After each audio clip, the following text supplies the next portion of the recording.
مساء الخير عليكم، عاملين ايه؟ اتمنى تكونوا بألف خير. تعالوا هنعمل سفرة كده حلوة. عندي زي ما شايفين كده اسود وفول بطريقة جديدة وحلوة، وده المخلل اللي انا خللته معاكم قبل الصيام. لو اول مرة تشوفوا القناة بتاعتي، انا اسمي سوسنة. لايك وشير وسبسكرايب. هذه معايا بتنجانة كده، هقطعها مدور، قطعها بالطريقة اللي انت بتحبيها، ولو هتحبي تقشريها برضو قشريها، بس انا ما بحبش اقشرها. السمك كده كويس. بعد كده هتجيب بولة فيها مية وشوية ملح، واحط فيها البتنجان واسيبه على جنب. وبعد كده نشوف هنعمل ايه. هنعمل خلطة بتاعت فول لو جربتيها طول عمرك مش هتبطلي تعمليها. معايا صحن هحط ملعقتين طحينة. للناس الفاطرة للسحور ممكن يحطوا علبة زبادي، فنص عصير ليمونة او ليمونة من الصغير ده اللايم، و2 فصين توم، و4 ملاعق من الزيت، بس انا ما حطيتش كتير زيت بصراحة.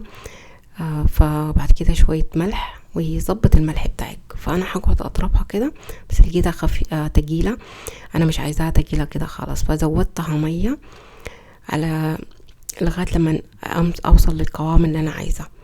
بصراحة الفول ده رهيب وحلو للسحور، حلو مثلا لو الواحد يتعشى محتار يعمل ايه. طبعا انا الفول اوريدي عاملاه وحطاه في الفريزر، فطلعت الكيس من الفريزر فجاهز. ده السمك حلو كده خالص معنا. هذا معاي حلة، حط الفول بس يسخن كده شوية، وهحرسه قبل ما احط الطحينة بتاعتي.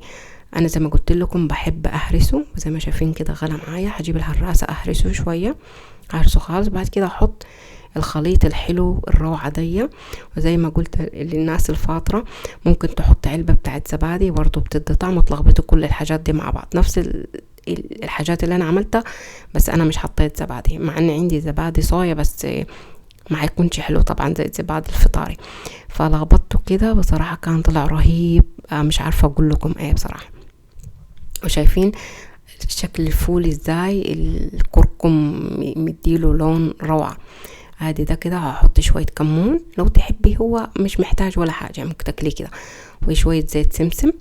وبعد كده هعمل الدقة بتاعت البتنجانة بتاعتي.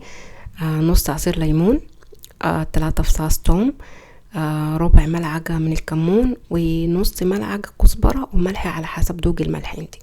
بعد كده صفيت طبعا من المية، وبعد كده هحمره. انا حطيت النار وعلى نار عالية، انا حمرته بصراحة.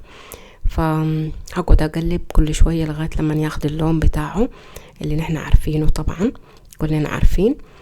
فزي ما شايفة كده ابتدى، وانا من الزيت على طول هطلع على الصحن على طول على الدقة بتاعتي، زي ما شايفة كده، احطها في الطبق. تبقى كده معايا جاهزة، لاني هتاخد من التتبيلة دي. ادي كده السفرة بتاعتنا. الفول بتاعنا رهيب، والبتنجان رهيب، والمخلل كان بصراحة سفرة حلوة، وسلطة كده يا سلام، تستاهل بقكم. لو عجبك الفيديو لايك وشير.